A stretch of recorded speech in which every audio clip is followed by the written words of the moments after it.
Go. Let's see. Yeah. 5, 4, 3, 2, 1. I'm John Miglash for the WDMA and the NMOA. Join the digital revolution. No, join join the digital resistance. David Foley made me a new sign. Look at that. Join the digital resistance. We're going to resist digital. No, you can do digital. It's okay, but we're going to prove to you that it's a waste of money. Anyway, whoa, something's updating on my, oh, it's down there. Anyway, let's talk about personalization right off the bat. Coffee for, I didn't get his name, but it's the guy with the weird hair and ugly brown jacket. You weren't supposed to read that out loud. Just look for the customer with that description. So the coffee shop is supposed to write the name of the person on the cup, but they didn't. Okay, so not good. And Shep here says no personalization is better than personalization done wrong. Okay, so we're going to talk about that right off the bat. Let's get over to the article. I got to find the article here. Don't fake the personal touch. Okay, and the funniest part is, one of the points he makes is that names are tough to get right, and this is his website, Heiken.com, but he's got his name just all one word, Shepakin. It looks like Shefakin,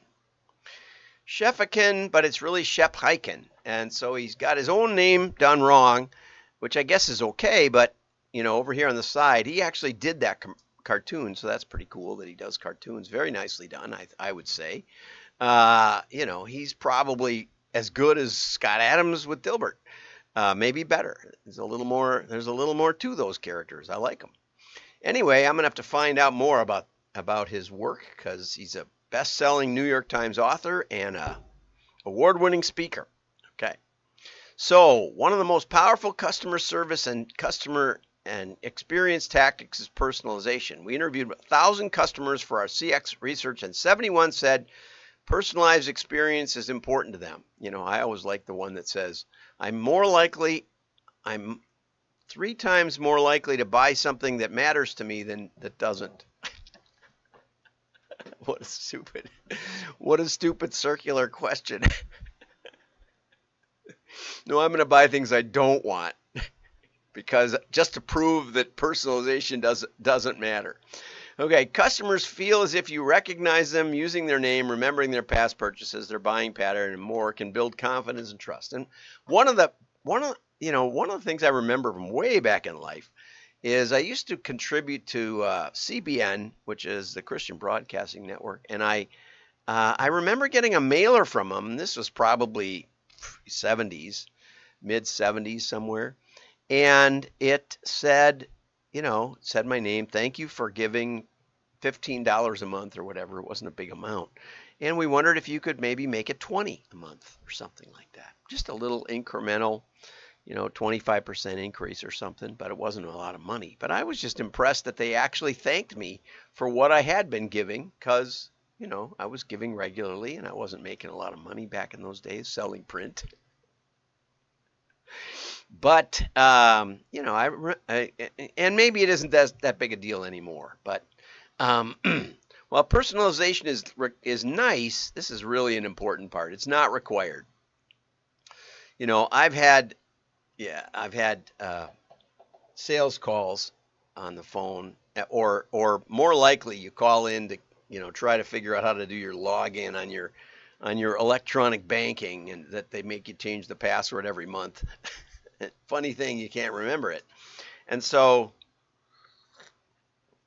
they'll say, John, thank you for calling, John. Is there anything more we can do for you today, John? And, it does get a little bit annoying. They don't really love you. He mentions that he got an email that was addressed, Dear Not Provided. I got an email from Chris Lyons the other day. I wrote him on it, and it was, Dear Victoria. No, it said Dear John, but it was in the subject line. It was Victoria, something about print impressions or some PI World or whatever it is. But in the subject line. It said Victoria. I don't know why it said Victoria, but I screen captured it for him and asked him who Victoria was. Sort of funny when it's a direct marketing friendly magazine or website publication, we'll call it. I hope this email finds you well. That's interesting because I did an article on using AI in sales, and they used that same introduction, which I have never seen until now, and now I see it twice. So probably it was AI generated, because that's a funny expression. I hope this email finds you well. I found your email. You didn't find me. Obviously, my name is not provided. So when they called, they said the person in charge of technology. I have a little thing on my phone that says spam risk, and that person calls me a lot. Okay, so their personalization strategy failed. So how to create a personalized experience, use the customer's name. It doesn't necessarily have to do with customer name or buying history. Sometimes you get a little intelligence. I didn't share this one yesterday, but it was probably a better one. Make appropriate recommendations. Okay, so back in the 80s, I was working at a company and we sold imprinted merchandise. And we're going to have another story about this at the very end. And we got a lot of orders from AT&T people. And it was because AT&T had instituted a corporate policy where you could only use a certain vendor for imprinted merchandise. And part of the reason they did was because if you remember the old globe, it had lots of stripes in it. And they had 6 different versions of that globe. If it was done light on dark, it had one version.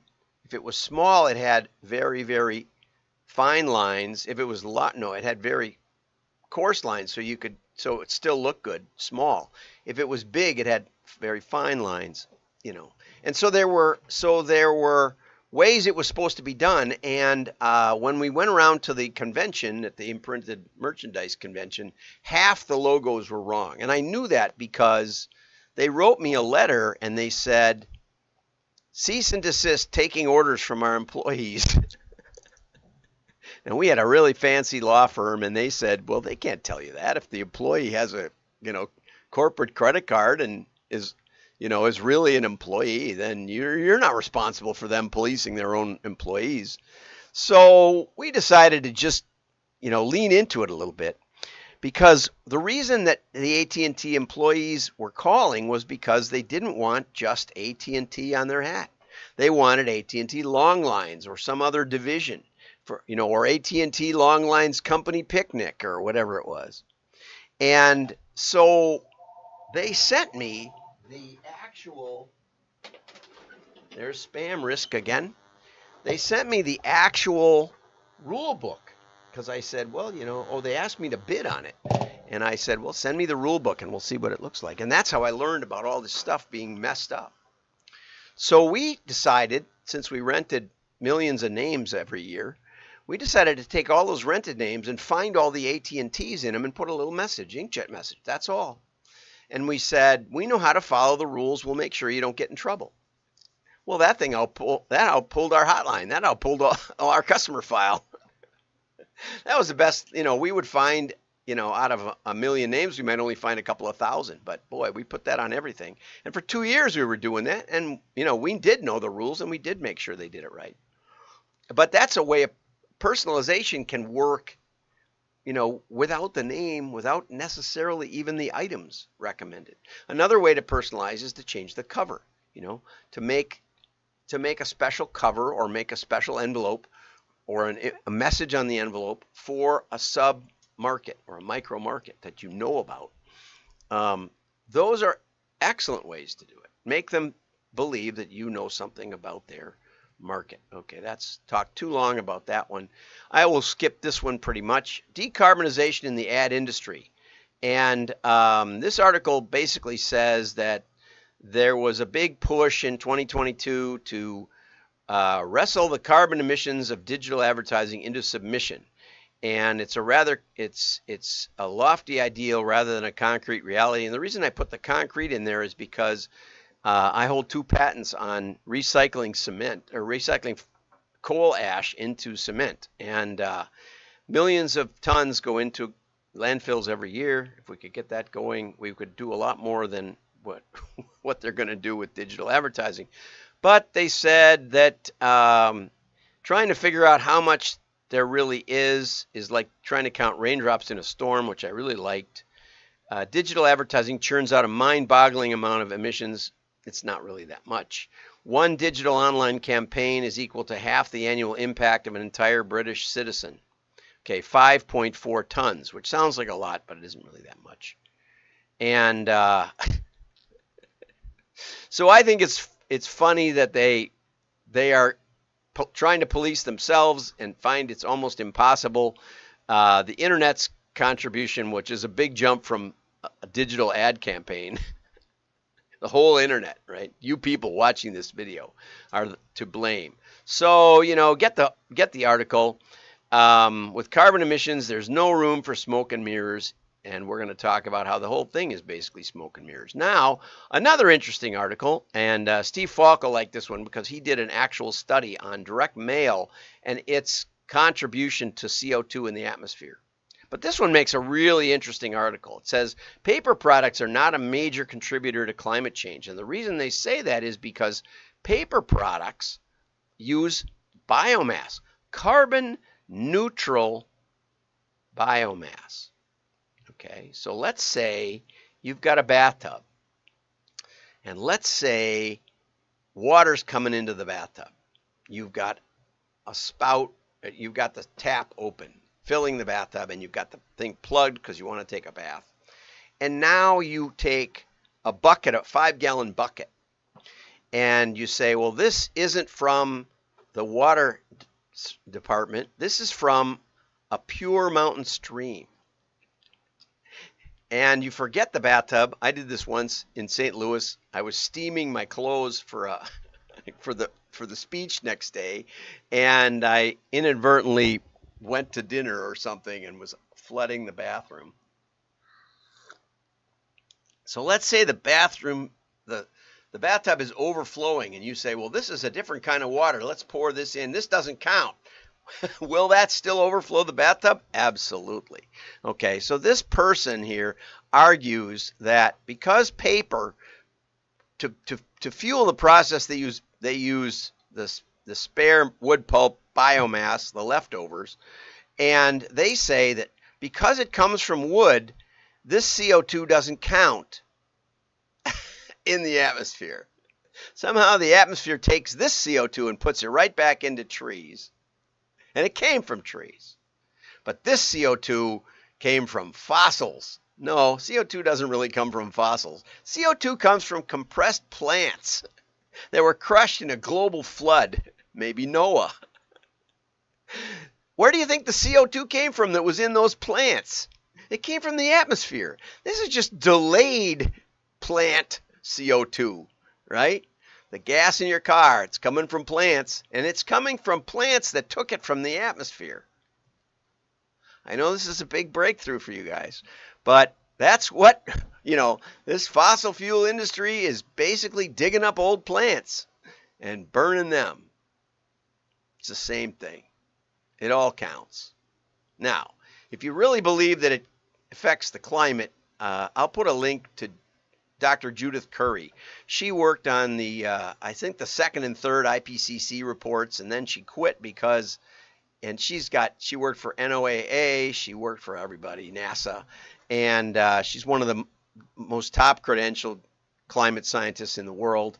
And I'll put a link to a recent interview she did about how this thing has been politicized. The scientists were summarized into this CO2 hysteria. It's just, get some better news sources. for heaven's sakes. That's what I do here. And I study this stuff a lot. But as I said, here's the IPCC mentioned over and over and over and over. And most of this is, go on WDMA.org or NMOA.org. You'll go right to WDMA. You can join, support our efforts. But let's get to a real article. Okay, this is an excellent, excellent article now that you've been with me this long. Courtney Henson, The Art of Isolating Testing Variables in Direct Mail Campaigns. And this is like everything. This is from Gunderson Direct. Mike Gunderson over there. Test variables, the key takeaways are that test variables, you have to test the variables to enhance campaigns and to make informed decisions to optimize reaching target audiences effectively. See, ultimately, marketing is predicting the future. What we're trying to do is guess who to reach out to, what to say to them, and what to offer to them. Okay? But we don't have data from the future. All data is historical. Did you know that? No matter it's real-time data or it's old-time data, data is all in the past. It happens now, which is some people don't even admit that the present exists, but somehow the future goes to the past and in the process creates data, and the data is all in the past, right? So how do we predict the future? Well, we can just take wild WAS guesses at it. That's pretty much what all the marketing and all the ad agencies, watch my show from yesterday. It's over on YouTube, but the link is in the description about the Red Baron and what they guessed would be relevant. I took a poll last night, and my numbers agreed with the guests at dinner. But anyway, so the way we predict the future in the rest of the world, the way NASA gets to the moon, if they did, the way NASA gets to the moon is that they know the physics. They know the acceleration of gravity, right? They've experimented with it. They've experimented with it in a vacuum as best they could. They've experimented with it in other types of atmosphere. They've experimented with it in water and all sorts of other effects, right? They know the effects of friction. They know the effects of solar activity, which is the main driver of climate, incidentally. And so what they do is they experiment and they isolate variables, okay? And from that, they create explanations. If the atmosphere is thicker, things fall slower. Gravity doesn't change, things fall slower. And therefore, if we can quantify the thickness of the atmosphere, more or less, we can predict, and also the shape affects how things fall. We can predict how long it'll take for it to hit the earth, okay? In advertising and marketing, we rarely do that. We rarely even test carefully enough to know the impact of one variable over another. So Courtney is explaining how that's done. It's all about testing and experimentation, but the goal is to predict the future. That's what it's about. That's what you're getting paid for. So remember back in high school chemistry, isolating variables in a scientific experiment. When you isolate the variables, you can see the impact of each one individually. And that's what direct mail allows you to do. Now, in modeling, you can actually do multiple variables to some extent, right? Different populations, or carefully doing multidimensional A/B tests. You can do that, and you can actually see some impact. I highly recommend, though, that you retest if you find something truly amazing, right? And that's really the value of modeling. And direct mail is really the only media that's capable of that, because we know who got the offer, who engaged with it, who made a decision and didn't buy. That act of throwing it in the trash is meaningful. Okay? And I'm just going to talk briefly about, let's see if this works. Yeah, about this test I mentioned yesterday, where our hypothesis was based on the observation that people didn't get. They said, well, why would I want to buy a Pontiac hat? Or why would I want to buy a J.I. Case mug, right? Or an Avon set of pens or something like that, or I think this pen is Avon. And so I came up with the hypothesis that if we said things like your imprint here on the items, we might get the idea across and we would get a better response. Well, this catalog cover against this one, 300,000 of each, very significant test, got a 40% lift. 40%. Not a word of copy changed, not a price, not a page, not anything else in the catalog except this one image that looks almost identical visually to the other image. Okay, so that confirmed our hypothesis, and we had a theory that we better keep some items with this your imprint here on the, especially on the cover. And that's how we predict the future in marketing. Have a great day. Like and share, repost, and join the digital resistance. Bye-bye.